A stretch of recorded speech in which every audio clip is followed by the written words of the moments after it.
Conecta ANEFAC.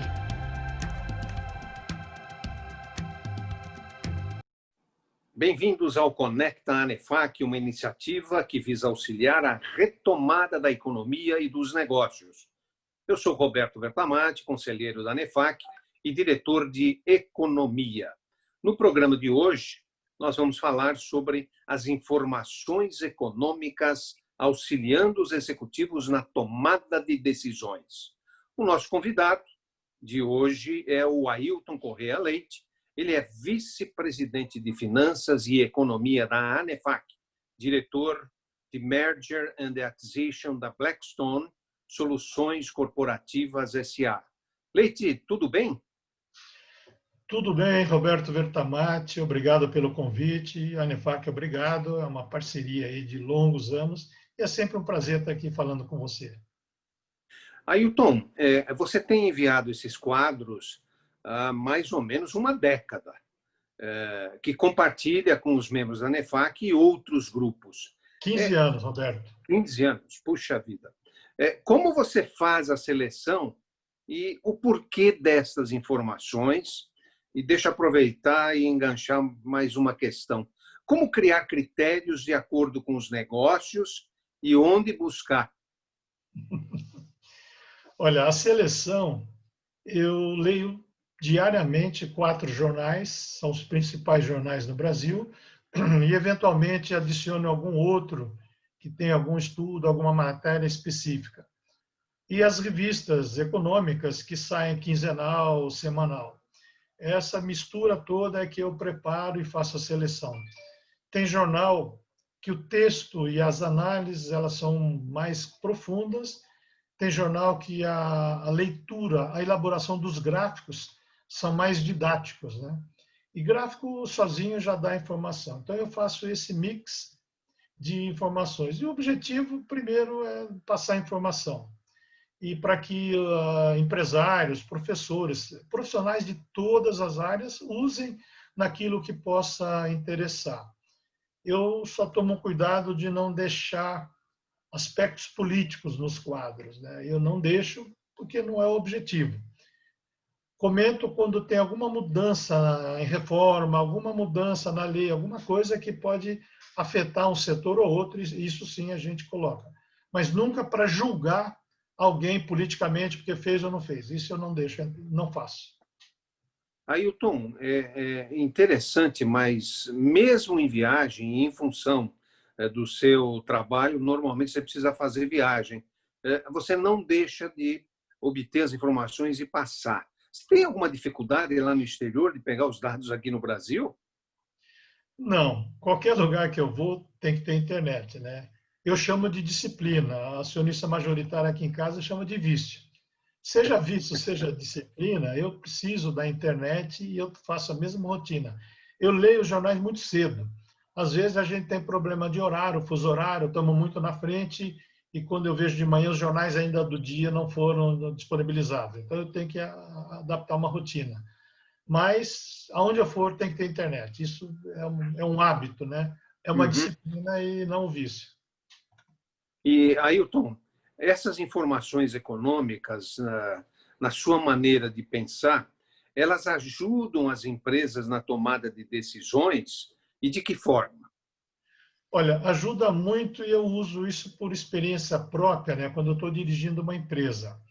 Eu faço esses quadros, eu faço uma reunião com a equipe estratégica e a gente olha o geralzão. Depois a gente seleciona quais são os fatores que afetam o nosso negócio, o negócio da empresa.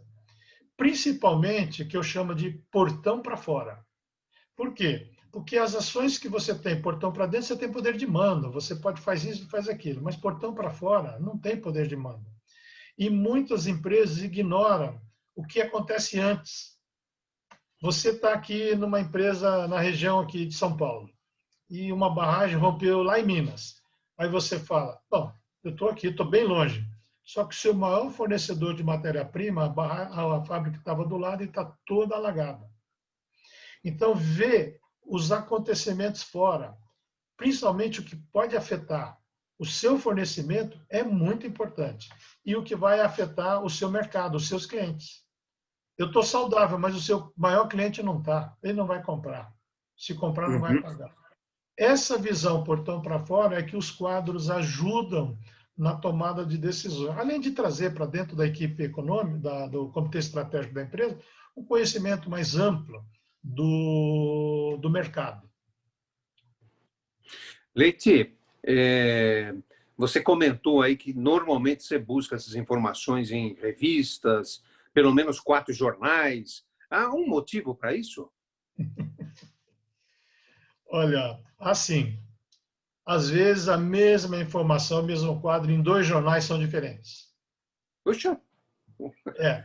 E é muito, infelizmente, acontece sempre.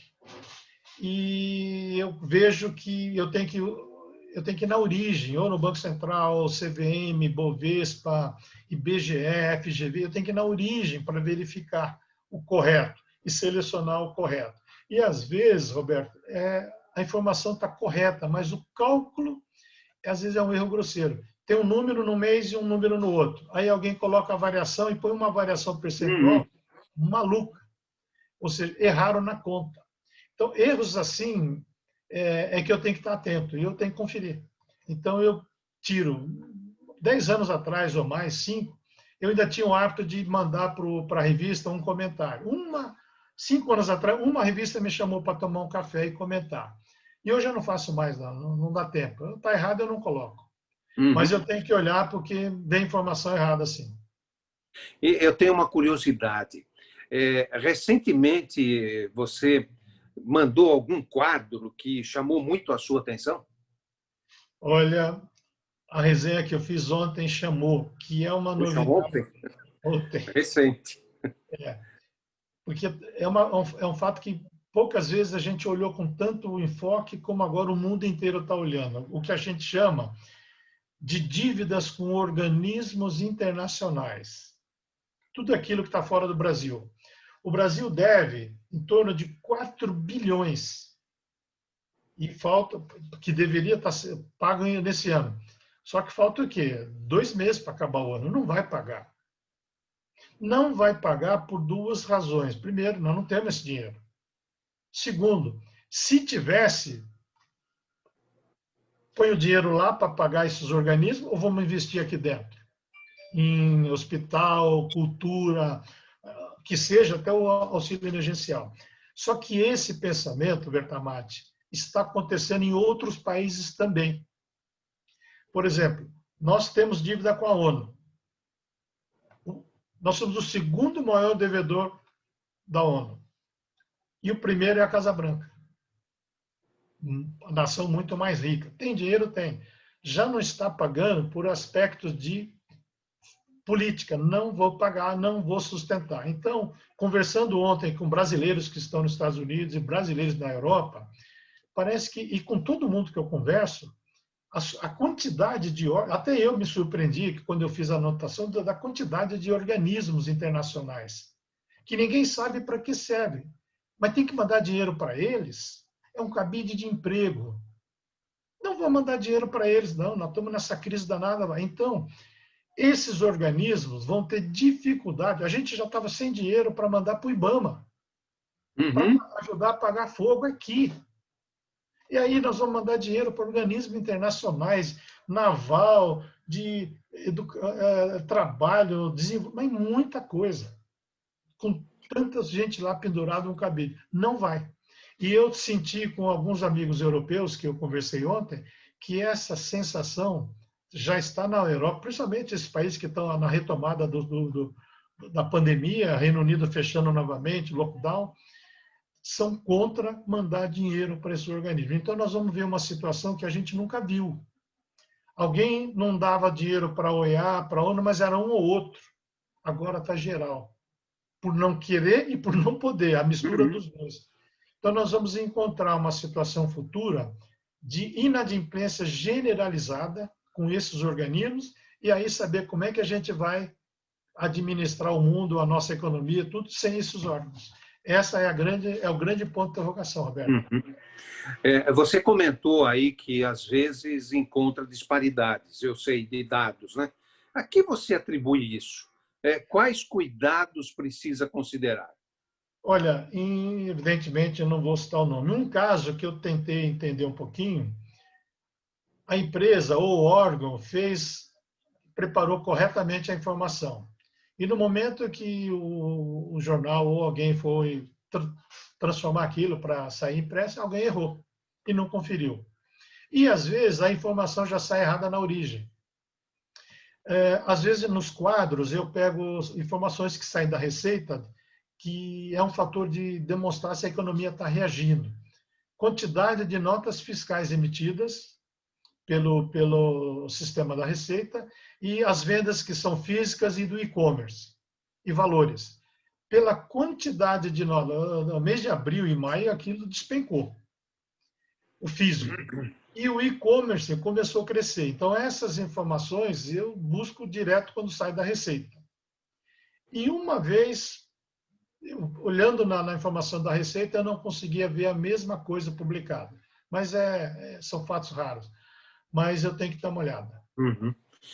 Leite, você comentou aí que professores, às vezes, olham esses quadros e utilizam. Eu sou um que utilizo para dar aula. Então, eles são muito importantes, até para você lecionar, são sempre atuais e possibilita a discussão na classe, às vezes comparando dois gráficos, como você disse, poxa, um diferente do outro. Eu mando o gráfico, às vezes, ele está falando do mesmo tema, mas está em formato diferente, mas as informações são iguais. Roberto, hoje são 243 pessoas que recebem o e-mail. Eu mando tudo cópia oculta. Tem professores, e tem professor que me pega no pé ainda quando eu atraso. E não manda. Gente, o Roberto Vertamati, ele é um fiscal fabuloso. Há 44 anos que a gente se conhece, então já deu para conhecer.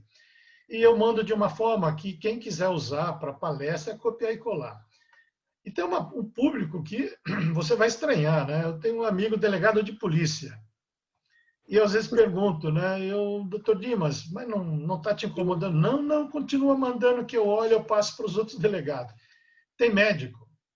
E aí eu pergunto, é lógico, não tem nada que vai ser da medicina, mas o médico tem uma clínica ou faz parte de um hospital, alguma coisa, e ele vai saber efeitos econômicos que vai afetar a atividade dele. É para isso que eles usam. Alto nível de desemprego é quase sempre um crescimento de marginalidade. A polícia também vê isso daí. Então, é um público muito heterogêneo. Tem professores, tem diretores de empresas, executivos, contadores, ou seja, os executivos de modo geral, e para que eles repassem eu nem imagino, mas imagino que isso caminha. Puxa vida, Ailton, uma última pergunta. Quanto mais informações, melhor? Pergunto. Ou excesso de informação dificulta a tomada de decisão? Olha, você pode ter mais informações, mas eu já aprendi uma coisa há muito tempo. Se eu quiser falar uma coisa para você meia hora, você não vai ouvir, ninguém mais ouve. Você tem que falar 10 minutos, você tem que dar o seu recado. Em reunião, eu fui presidente de uma empresa e o meu maior cliente estava nos Estados Unidos.